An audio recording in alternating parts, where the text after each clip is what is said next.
My dear students, आज हम reduction formula के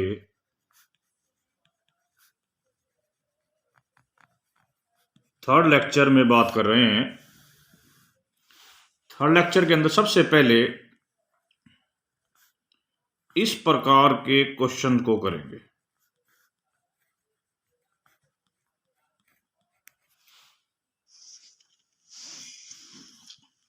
dx, इसमें हम क्या करेंगे, इस n की वैल्यू को हमें रिड्यूस करना है, इसे in बोलेंगे। कैसे होगा क्वेश्चन? बाय पार्ट्स लगाने की कोशिश करेंगे।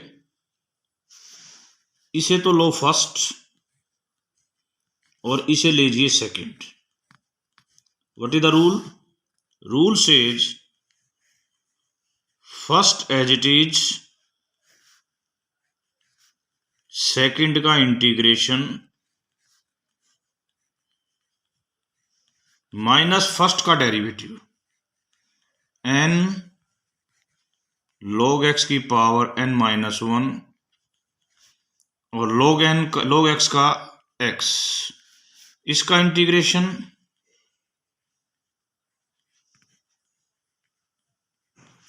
And whole integration. सिंप्लीफाई करेंगे तो log x की पावर n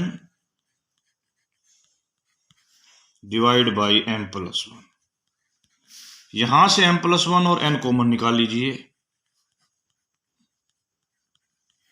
ये बचेगा जी, एक x कट जाएगा, log ऑफ x की पावर n माइनस 1 x की power m dx।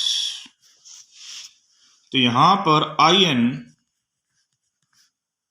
log x की पावर n x की power m divide by m plus 1 into this, ये इसका रिडक्शन फार्मूला हो जाएगा। n की बजाय कितना आ गया? Power n minus 1। यहां कोई चेंज नहीं हुआ।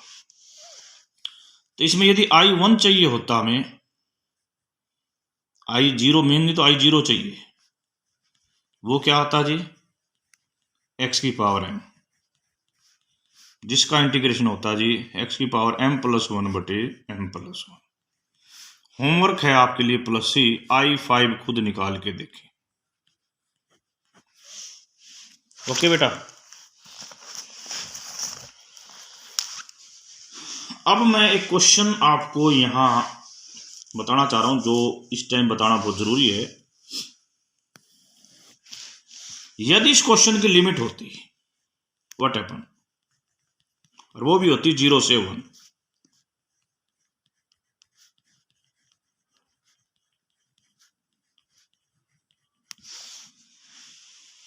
अभी अभी आपने ये रिलेशनशिप बनाई, ये किस में बनाई है?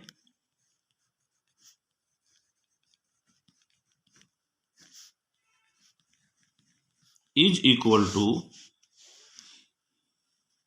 x की power m plus 1 log x की power n divide by m plus 1 n m plus 1 integration x raise to power m log x raised to power n minus 1 dx.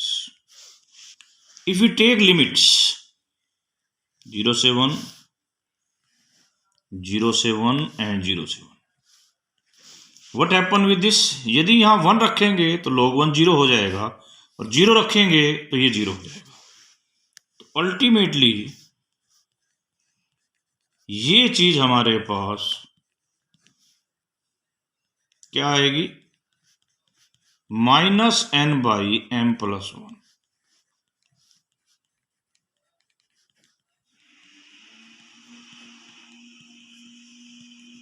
यानी कि आप in को रिलेट कर सकते हो इसके साथ।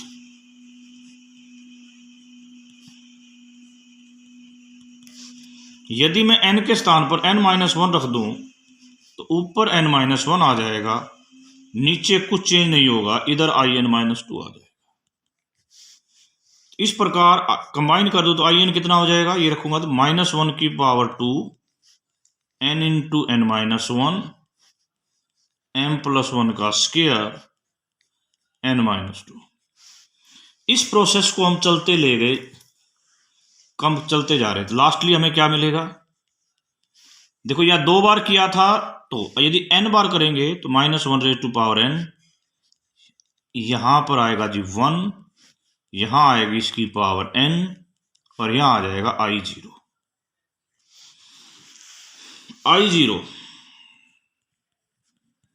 यानी कि ये तो खत्म। 0 से 1 x⁻m dx। इसका इंटीग्रेशन क्या होएगा? x⁻m+1 बटे m+1, लिमिट 1 से 0, 1 रखेंगे तो 1/m+1, अदरवाइज 0। इस वैल्यू को यहां रख दो तो क्या आ गया जी? -1n ऊपर n फैक्टोरियल बटे में m+1 की पावर n+1। किसी को बेटा डाउट नहीं होना चाहिए इसमें, ठीक है। अब हम इससे रिलेटेड एक क्वेश्चन और करने जा रहे हैं। देखिए जो पिछला क्वेश्चन था उसमें यदि इस प्रकार का रिलेशन बना दिया जाए तो क्या होगा?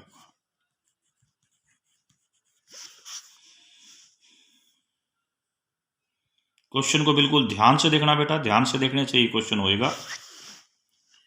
लगभग प्रोसेस वही है, थोड़ा सा सोचना है बस। कैसे सोचना है वो देखिए। इसको लिखा हमने सेम IN,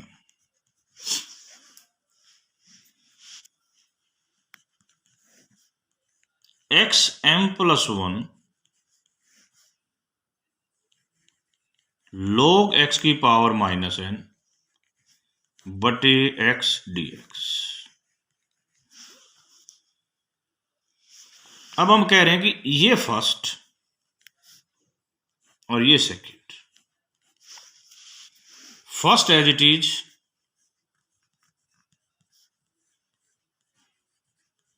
सेकंड का इंटीग्रेशन, इसको z मानोगे, ये dz हो जाएगा, तो क्या बचेगा? z की पावर -n। तो z की पावर -n का इंटीग्रेशन होता है जी 1 - n हो जाएगा, बाई 1 - n माइनस इसका डेरिवेटिव और इसका मैंने क्या बताया था? इंटीग्रेशन।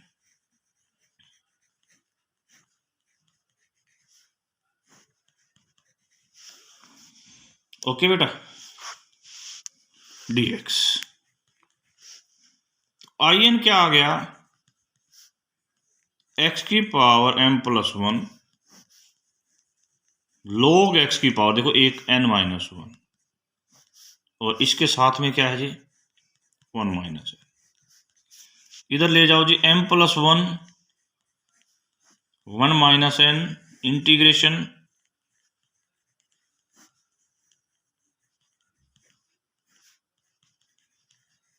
n-1। तो ये IN ने अपने आप को कनेक्ट कर लिया जी इसके साथ। log x n-1। अब यदि आप माइनस कॉमन ले लेते हैं यहां से, ये बच जाएगा जी n-1। ठीक है बेटा। अब हमने ये जो क्वेश्चन किया है पीछे, ये यहां रिलेशन जो निकाला था,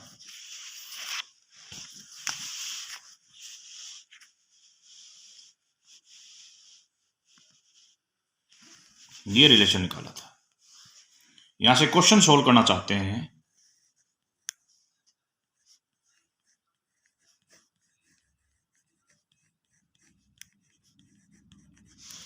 कैसे होगा? इसके लिए हमें इस रिलेशन पर जाना है।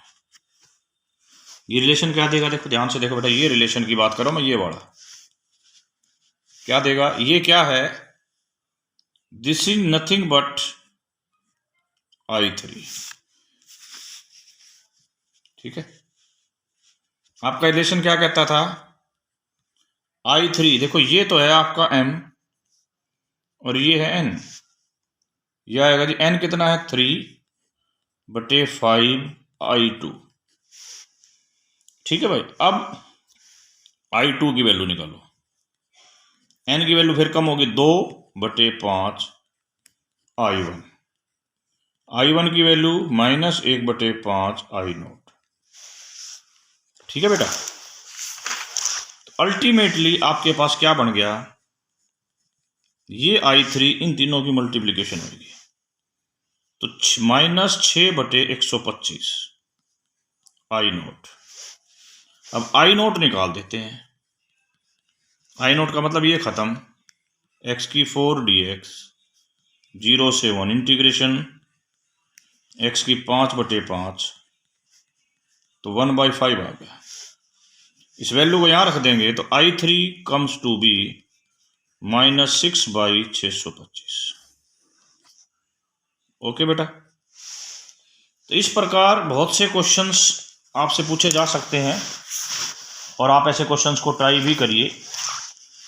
अब मैं अगले रिलेशन की बात करता हूं, आज का सेकंड रिलेशन। आज हम जो सेकंड रिलेशन डिस्कस करने जा रहे हैं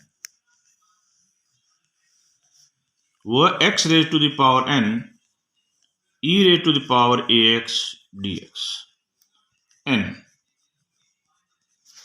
इसको भी अपने से n की बजाय n-1 वाले से कनेक्ट करना है। क्वेश्चन बहुत सिंपल है, first and second. First as it is, second का इंटीग्रेशन माइनस फर्स्ट का डेरिवेटिव, सेकंड का इंटीग्रेशन।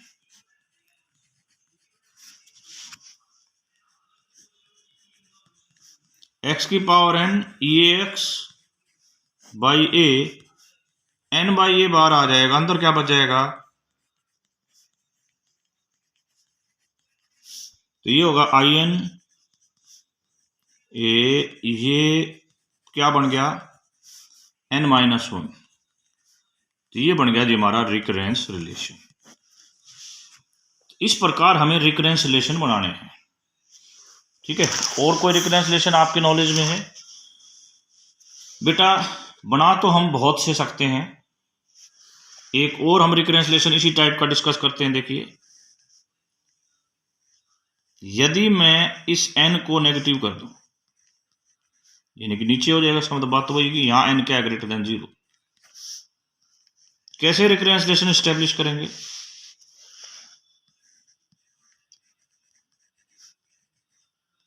सिर्फ एक ही फंडा है जो बड़ा इंपॉर्टेंट है, जो पीछे भी किया था।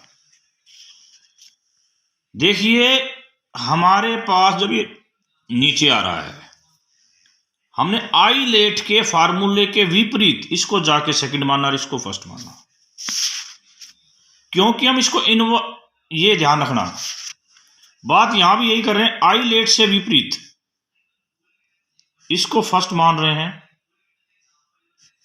और इसको सेकंड मान रहे हैं, तभी ये रिकरेंस रिलेशन बनना है। First as it is, second का इंटीग्रेशन क्या आएगा, सेकंड का इंटीग्रेशन +1 माइनस फर्स्ट का डेरिवेटिव, सेकंड का इंटीग्रेशन एंड होल इंटीग्रेशन। तो in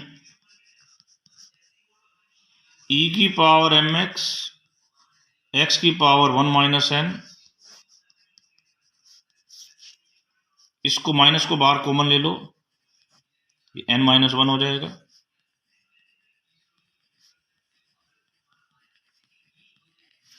तो इसको क्या लिखेंगे, in माइनस इसका माइनस कॉमन लिया है, ये n-1 x⁴n-1,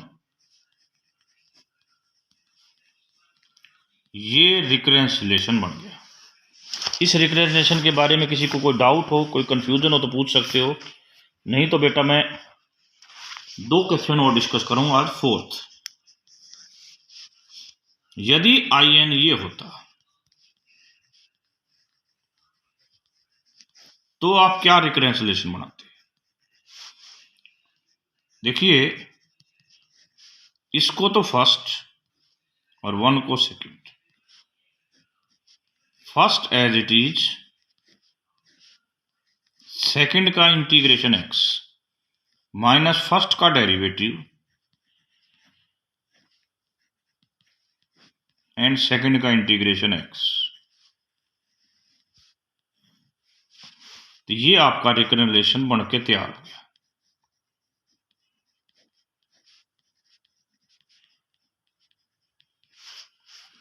आज का अंतिम क्वेश्चन,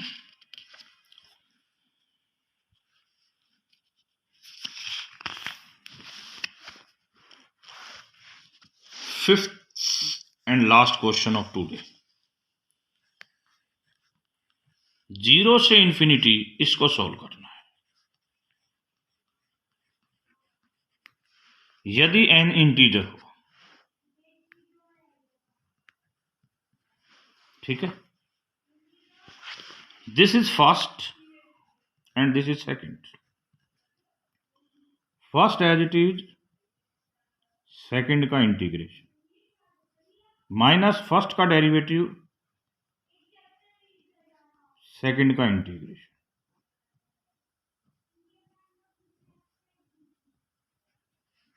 अभी लिमिट रखेंगे, लिमिट की बात अभी मैंने नहीं की है।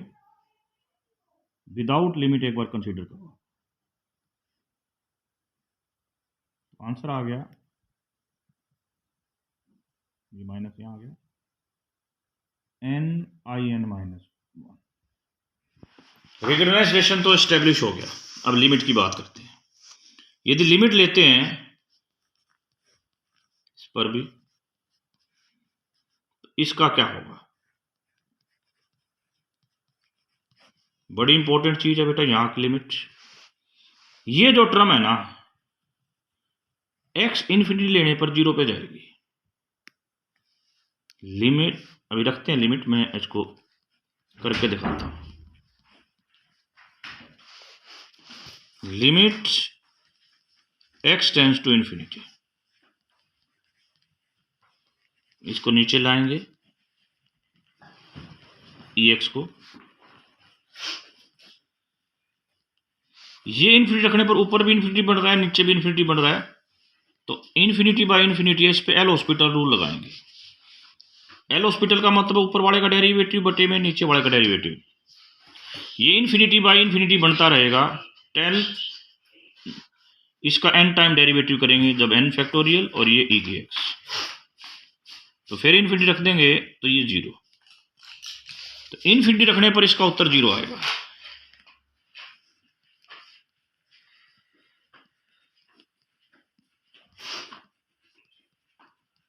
और 0 रखने पर भी इसका 0 आएगा। तो n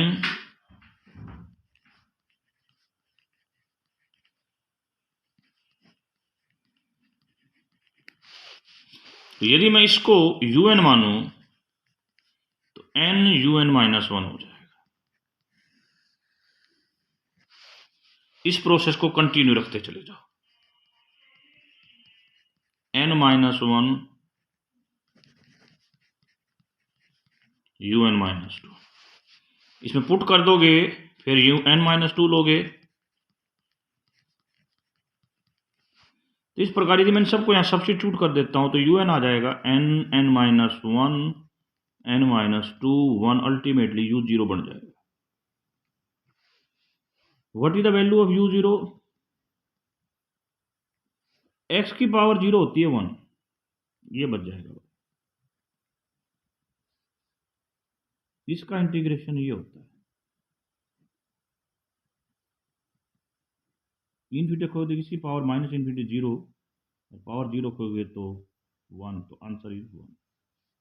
अल्टीमेटली un क्या आ गया हमारा जी? n factorial. ओके बेटा, तो इसकी वैल्यू हमारी कितनी है? इसको un मानना है, या ठीक है, बिना लिमिट वाला तो हमने in माना है, लिमिट के साथ un माना है। आंसर ऑफ दिस, शर्तों के साथ, शर्त क्या है कि n should be integer, is n factorial. Thank you very much बेटा।